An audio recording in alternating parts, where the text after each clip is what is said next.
take it to the next level.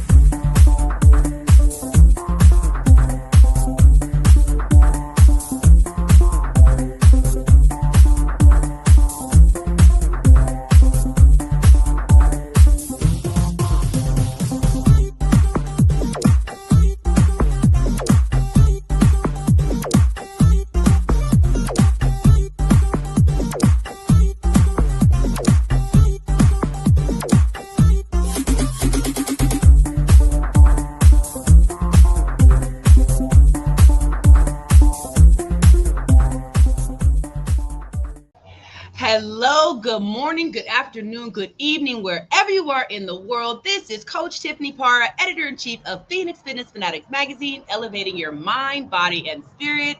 Again, I am out in the streets today because you know what? Technology was not working for me, but you know what? I don't care about all that. Because when we got a special message, we know how to show up. And we have a very special message for you today on this Wellness Wednesday. So I have a special guest. She is joining me for our second part of our domestic violence awareness segment. Let me go ahead and bring her on in. Hello, and welcome. Thank you. Happy to be back. Oh, I'm so happy to see you today, sis. Thank you so much for joining us again. I apologize for the little bit of noise today because I am on a busy street here at a Starbucks locally here. But I'm so happy to see you. Please, just real quickly, for those who did not get a chance to meet you when we first started this on October 1st for our Domestic Violence Awareness Month, please share with them who you are, where you're from, and just a little bit about your story. Oh, wow. Thank you, Tiffany. It's so wonderful to be back with you and with the audience. Uh, I'm always happy to take the time to share. I am Lavon Morris Grant.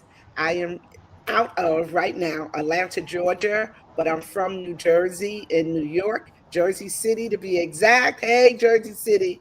And I have 3 children, and I've been in this work for almost over 30 years.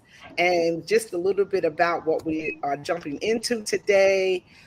Tiffany and I got a chance to share, or she allowed me the opportunity to share what happened to me, my trauma, and going through the healing process. And in that trauma, my husband of 10 years shot me 4 times, once in the head, point blank range, and that bullet is still located in my head, the thigh, my buttocks, and my foot, and that bullet is still located in my foot as well.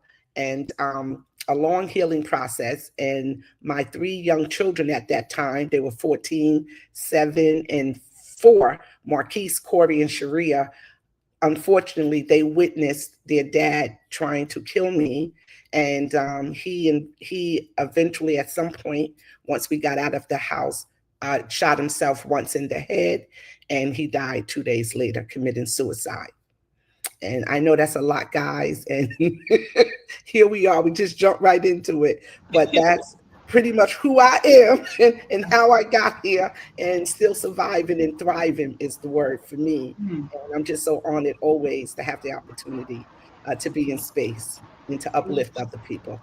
And sis, you truly are thriving out there, and just such a powerful story because to have this happen. I mean, there are so many people that would have just laid down and just gave up.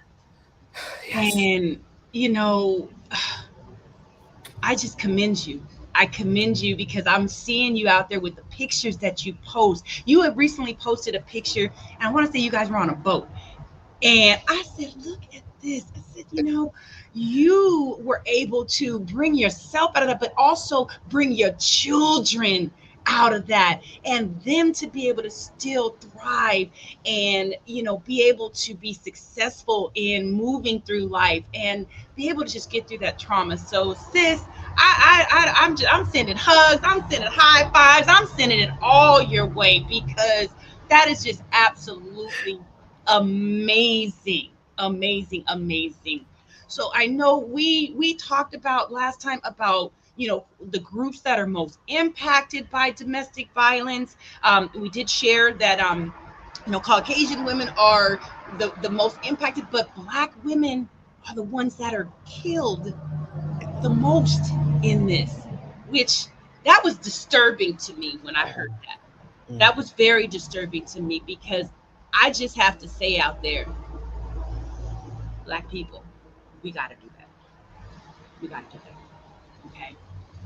So today, we're going to jump into a little bit a little different aspect of this because domestic violence, it really does impact you in so many different ways. I mean, the in the workplace and again at the home, and you know first off, how did you get involved in this work after going through this trauma? That's the first question before I get into the employee stuff. How did you get involved in this work after going through that trauma and still be out there helping people to get over this type of trauma? Yeah, that's a great question. And people sometimes get what happened to me backwards. They think I got shot first and then I went into shelter and forward. But in my case, I went into a domestic violence shelter first, where at that time it was, I'm not minimizing it, it was verbal abuse all day.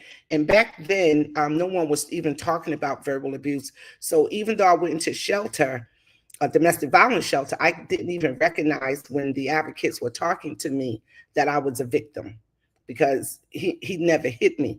And again, I want to emphasize, he never hit me until he shot me, but that doesn't minimize what the abuse looked like. So 10 months later, Tiffany, after I had left, and I left New Jersey, our home, and I moved upstate New York with two of our younger children. After he shot me, then 10 months later, I came back to New Jersey to the house to visit and to help get my children ready for school. And the next day, that's when the shooting happened. So just to put that in perspective, so what happened afterwards, because Tiffany, honestly, I I just could not understand how somebody can do that to me or to another person when I had not done anything to you. And so I went on this journey. I guess I didn't know that's what I was doing. I went on this journey, Tiffany, because I kept asking God, how did this happen to me? Like, how did my husband try to kill me? Or why would he want to do that when I have not done anything? Now, to be transparent, back in the day, I was a fighter. And so as a fighter, right, you have to do something for me to react. And so for my husband to literally put a gun to my head, pull the trigger and continue shooting, like, what did I do? And not that I was blaming myself. I was just trying to make some sense of it. And what happened, Tiffany, there's in every state, there's a domestic violence coalition in every state in the country. Some are dual coalitions, meaning they domestic violence and sexual assault. But for the most part, there's a coalition in every state. And so I went straight to the top, mainly because of the drama of approaching my state coalition, or they approached me after I was doing a keynote speech and asked me to join the board. And I didn't know what was what. I joined the board, Tiffany, the New York State Coalition Against Domestic Violence Board, and sat in the room with these powerful advocates. I had no clue what they were talking about. And I knew they were speaking English, but they were speaking a feminist language that I just didn't know.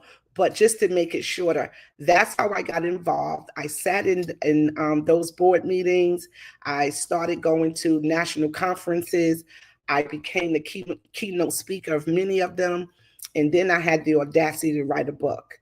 And so at the time, still not understanding how to connect the dots of what it was I was doing, I was just trusting, even though I was suicidal. I want to put that out there. I was still in trauma. I was still trusting somehow the process of what God was calling me to do, even though I wanted God to just let me die. right? But in the meantime, since I'm not dying and I can't figure out how to kill myself, I'm laughing, but it is not funny. I'm laughing at me, not at people who are dealing with serious mental illnesses or issues, because mental health is, oh, it is deep and tough. And I was in that place, trust me. And so now the fact that I can laugh about it just shows for me how much healing has taken place. But so I got involved, Tiffany, to figure out how this happened.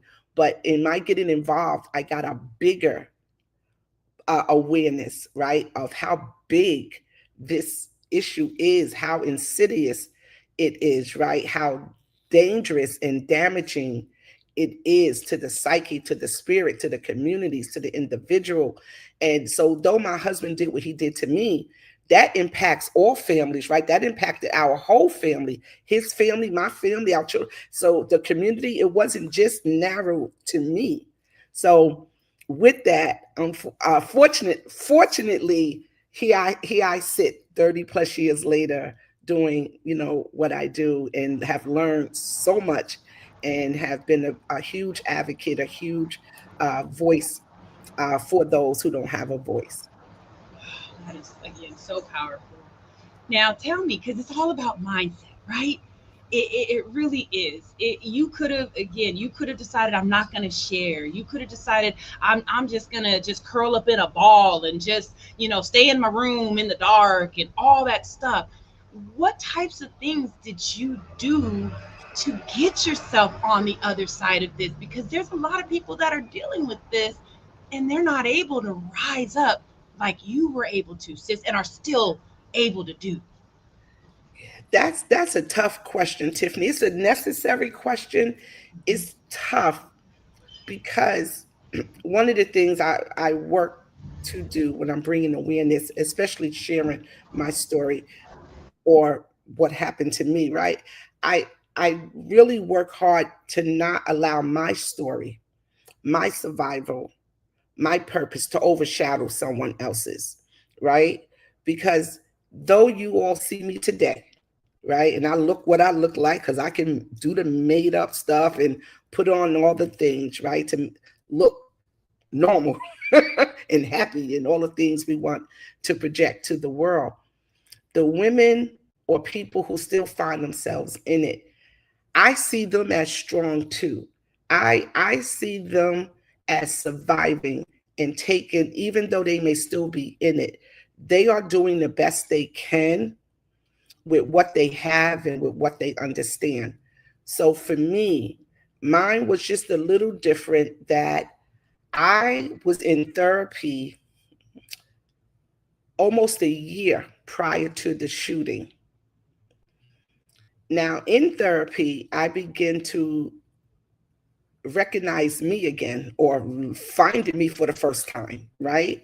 And my voice, and choosing me for healing. And I did want that for my husband. I begged him to come and for us to go to marriage counseling and therapy and all those things.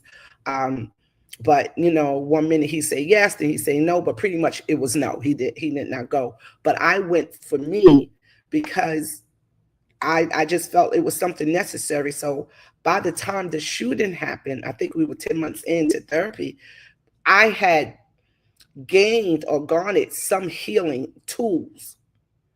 But remember, Tiffany, even though I had that, like, this happened, now every day I want to commit suicide, right? So going to therapy didn't stop me from not wanting to be alive. It didn't stop me believing that I was not the right person to raise these children. And that's what I kept telling God. That was my running argument with God, was, how dare you allow me to live and expect me to be responsible enough and know enough to raise these three people who are totally dependent upon me. And the person who did this, you let him die. You let him off the hook. And now I don't even have pieces, Tiffany, to pick up for my life. I had to create a whole new life. And so the healing process, I wasn't even healing, just going through the process of learning who I was, sticking with the process on days that I quit so many times,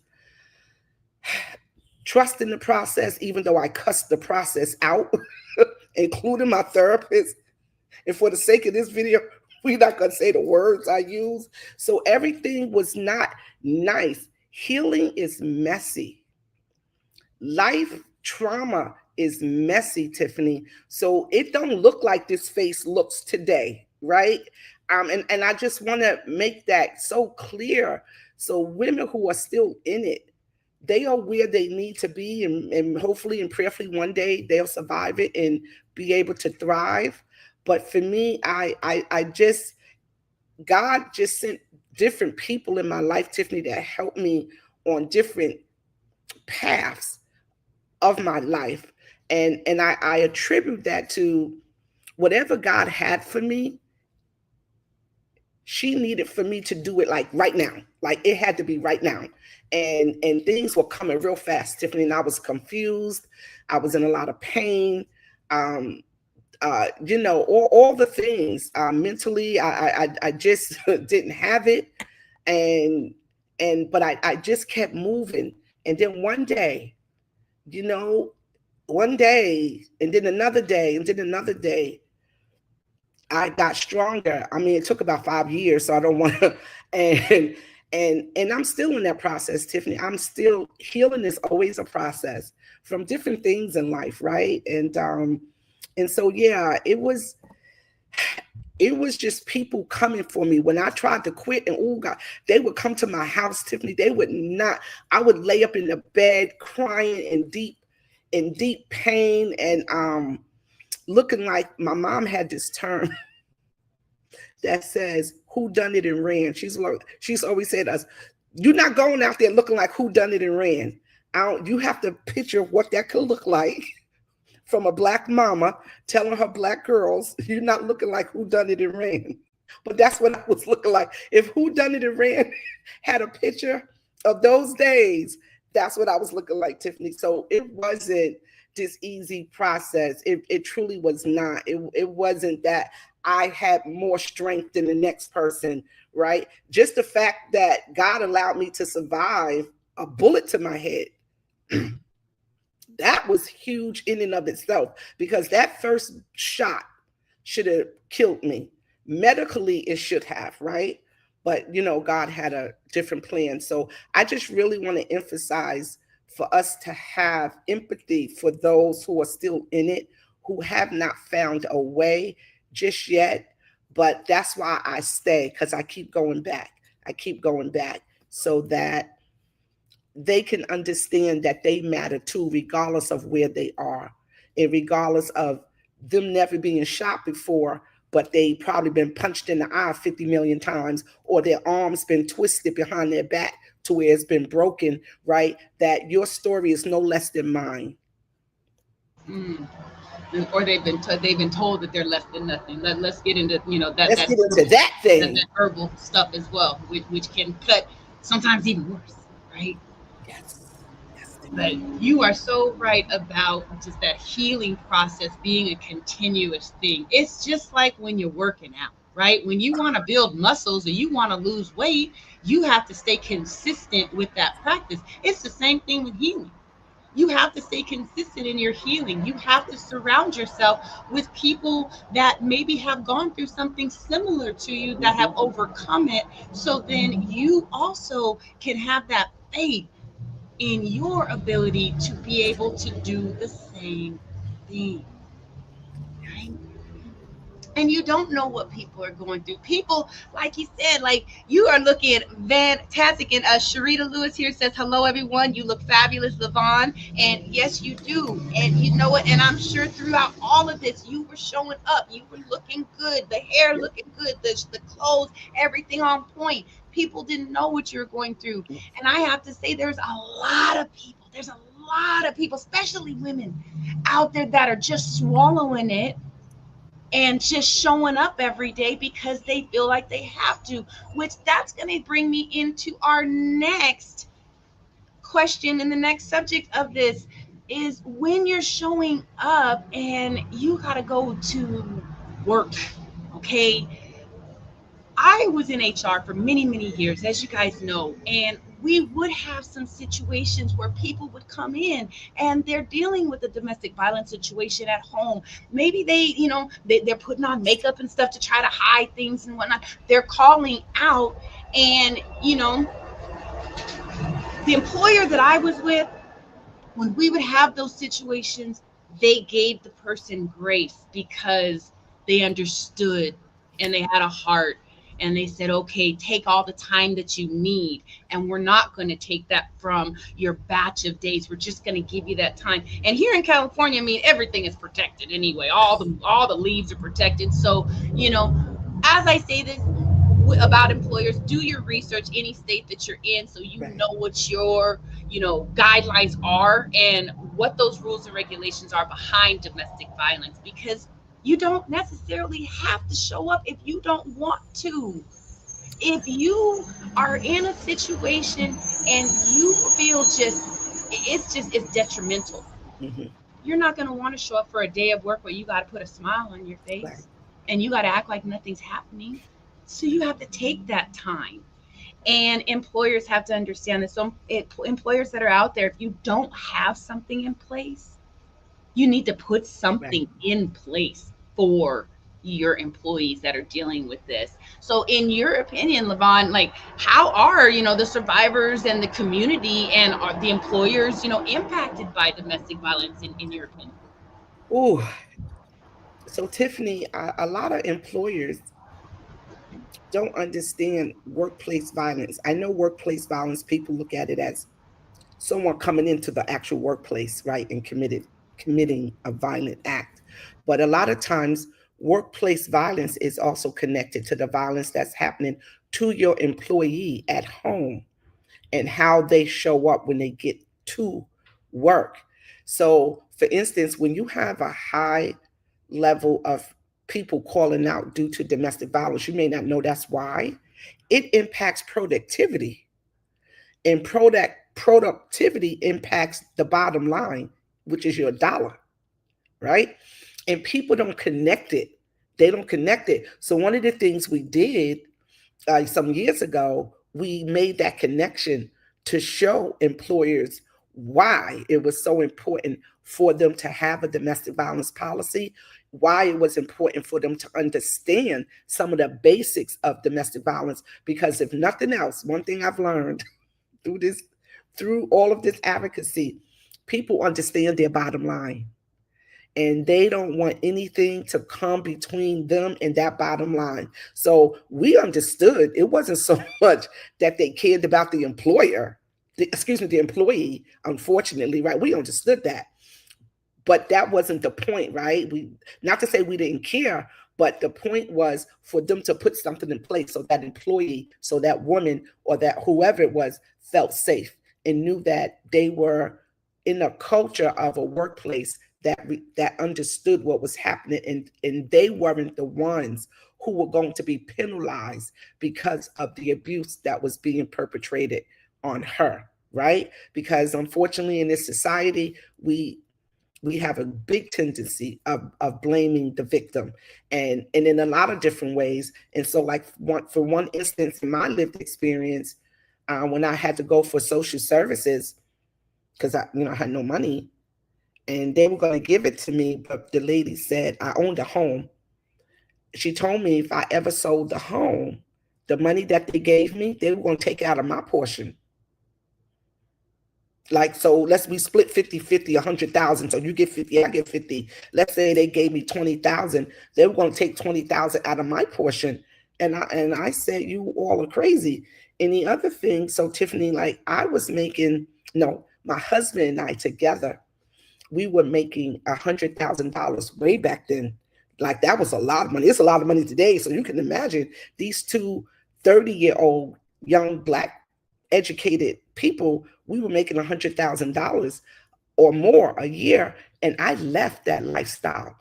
Many people are not leaving that lifestyle. And so the same with the employer, right?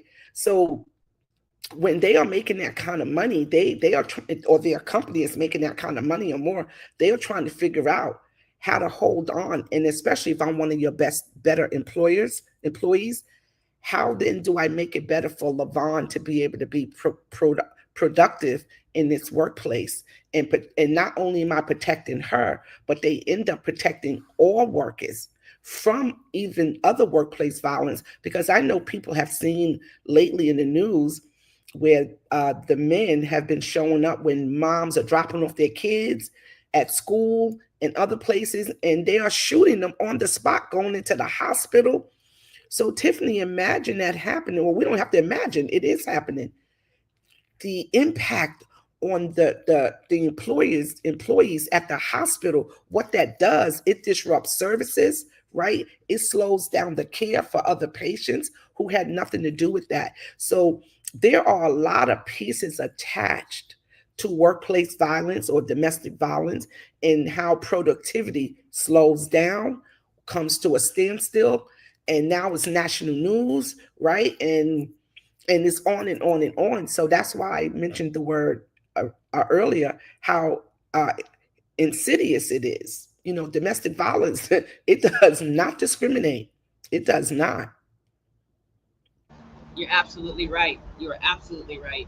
Now, I know we were talking backstage before we started about one of the employers that you're with, and the really cool idea that they had to be able to help people to report when they're dealing with things like this, because sometimes people don't want to come to HR or their boss.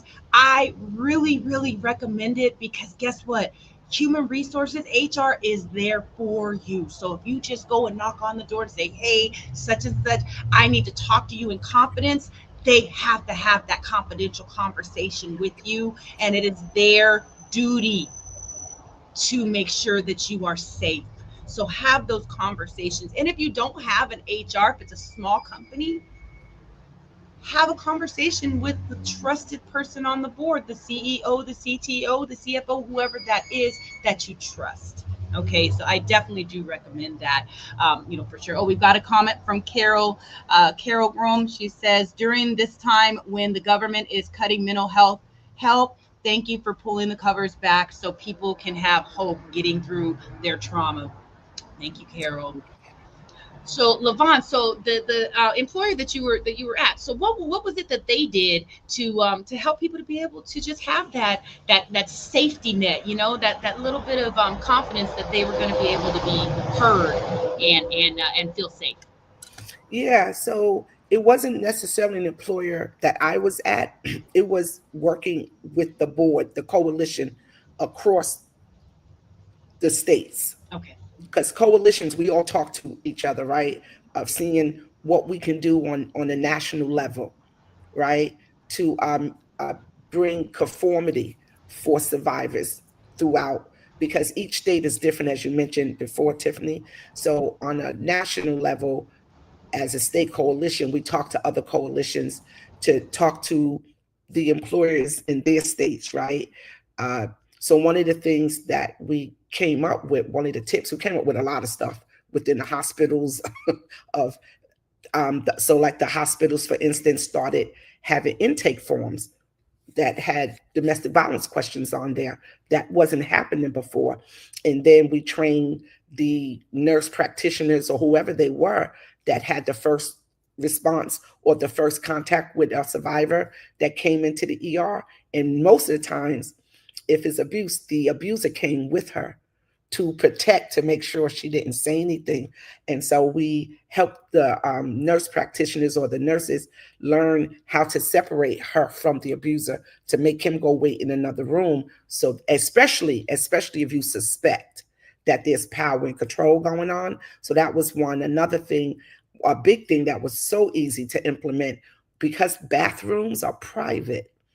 One of the things we helped employers do to help show that they were culturally sensitive to issues, not just domestic violence, but definitely domestic violence, was to put in the bathrooms, all bathrooms, male and female, suggestion boxes or tips, and employees could drop that in there with their names, emails, whatever they wanted to divulge, and the boxes were locked, so only the HR or the employer had access, to what was dropped in those boxes. And then you all as HR folk would have a system in place, a policy, I guess, of how you reached out to those employees, right, that came forward with whatever they came forward with. So those are just some of simple tips, just having your intake forms have 2 or 3 questions about domestic violence on it. And then if she does check yes, then you got to have the policy of what's your next step. Like you can't just see she check yes and then leave her there. Right? And do nothing with it. So now you have to build in another step of whatever that policy is in line with how the organization runs, right? Or how the business runs, so that you not setting yourself up, for a lawsuit. But you can't do nothing if she checks yes. You got to have a next step. And the same thing with HR, right? When you do those suggestion boxes, you have to already have in place, what if this, what if that? So you're not coming up with it on the spot, right? Some things, there may be some things we can't always prepare for, but for the most part, right, you have to have those conversations of what will we do next if Lavon tells us this is happening in her home. Now, there's always got to have a policy behind it. Always got to have a policy, right? What is it that you're going to do next?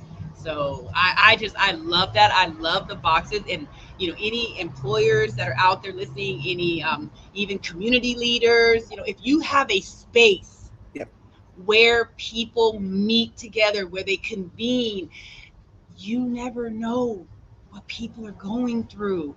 Put those boxes up there and put someone trusted in charge to be the one to go and check those boxes. We have to come together and make sure that this huge issue, this is a worldwide issue. This is not just in my neighborhood, in your neighborhood, in this state, in the United States. No, this is worldwide.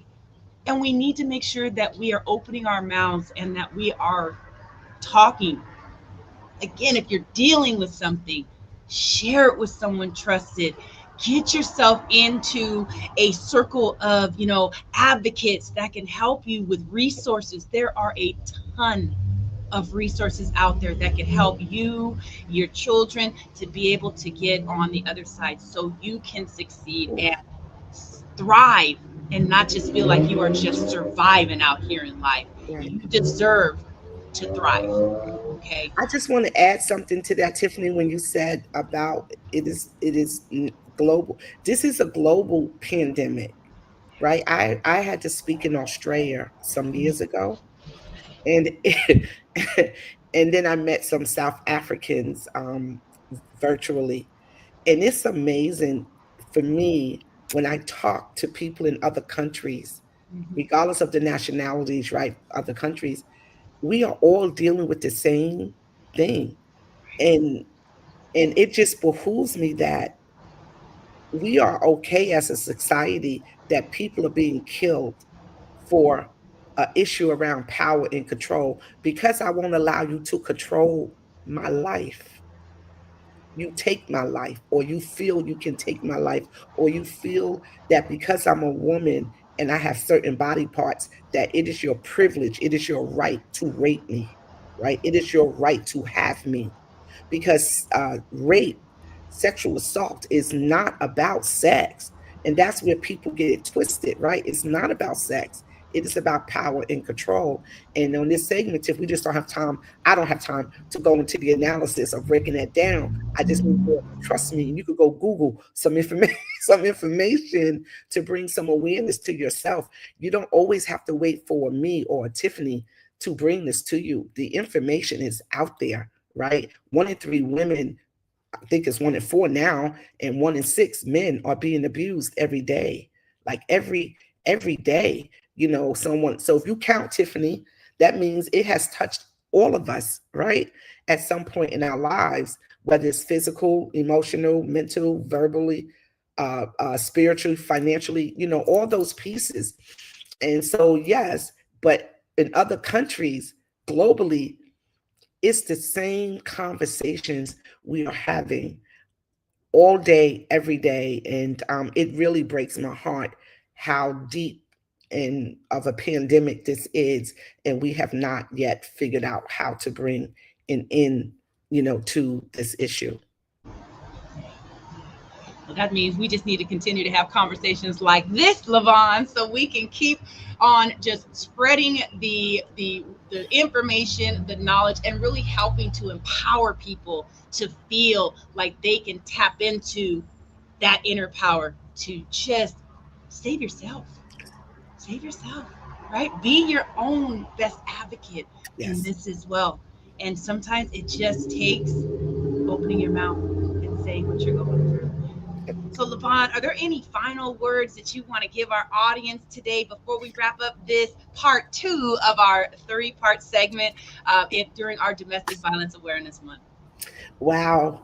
Um, I always like when you ask that question, Tiffany, because you know why? I'm never prepared. Because, it's based on where the conversation goes of what the last thing, because it's just so much to say. But I think for today, for people to recognize, yes, this is October, and October is Domestic Violence Awareness Month, as well as, Breast Cancer Awareness Month. And our color for domestic violence is purple. And I just want you to please understand domestic violence just does not happen in October. Right. It's just the month that we recognize it on a full scale, and you get a lot of onslaught of emails and campaigns and all that going on. This conversation that I'm having with Tiffany, and the last one I'll have at the end of the month with Tiffany, which I'm always excited about. But I do this every day, 365 days of the year. Every day I get phone calls. I help people with housing.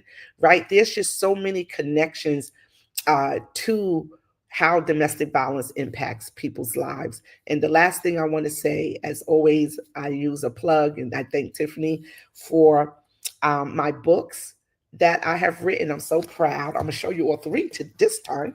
So this is the first book, Whom Shall I Fear? A Spiritual Journey of a Battered Woman. The second book is Who Will Speak for My Children? Healing Through the Trauma. And my newest book that came out just 3 weeks ago, When Silence Screams, Maya's Mental Health Story. And you could go to my website at www.lavonmorrisgrant.com, which is www.lavonmorrisgrant.com. And you could purchase all three. You could purchase other merch on the website, or you could send me a note and stay in touch with me. So I would love to continue reaching out and having further conversation. And you could bring me in as your keynote speaker for your next conference or event. So yes. Yes, yes. Well, thank you so much, Lavon. And yes, everybody connect with her. Grab a copy of her books as well. Stay encouraged and inspired by this powerful woman here. I tell you, we've had a couple conversations, and she's like, when she hears me say that she's powerful, she's like, what? I'm like, yes, yes. And I know all y'all can agree out there how powerful this woman is for just taking control of a very, very, very, very just tough and really horrible situation, but being able to bring herself as well as her children out. You can follow her and you can see her out there shining so, so bright. So please tap into her. Oh, we have a comment from Sam DeWorth. Miss Morris Grant, a very powerful person who's impacted thousands of lives and businesses. She's the driving force behind my business and my inspiration to grow my company. Thank you for sharing, Sam DeWorth. Thank you. Thank you. So everyone, please connect with her and also look for her articles and all her information in Phoenix Fitness Fanatics Magazine as well. She is one of our contributing writers and content providers, so definitely look for that. If you haven't subscribed yet, you want to subscribe at Phoenix Fitness Fanatics mag2021.com, and you can see us there. So thank you so much, Lavon, for joining me. I cannot wait for our next segment on the 29th. So everybody tune in to that, and we will see you next time. Have an amazing day. Take care, and happy Wellness Wednesday. Bye-bye.